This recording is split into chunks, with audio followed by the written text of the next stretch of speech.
किण्वन करण्यायोग्य NDF सूक्ष्मजीव प्रथिने अत्यंत महत्त्वाची आहेत, कारण ती आवश्यक ॲमिनो आम्लांपैकी 50 ते 80% असतात. आहारात अतिरिक्त फॅटचा समावेश केल्याने दुधाच्या प्रथिनांवर नकारात्मक परिणाम होतो. सरासरी 0.3% घट येऊ शकते. योग्य वेळी चारा कापणी, योग्य साठवणूक आणि योग्य मात्रेत योग्य वेळी जनावरांना खाऊ घालणे आवश्यक आहे.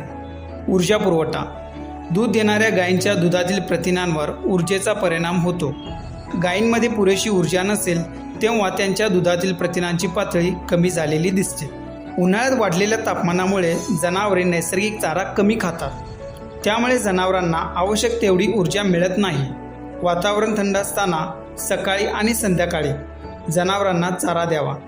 दिवसा हिरवा चारा, मूर घास दिला जाऊ शकतो. जनावरांना आवश्यक ऊर्जा मिळावी म्हणून उच्च गुणप्रतीच्या पशुखाद्याची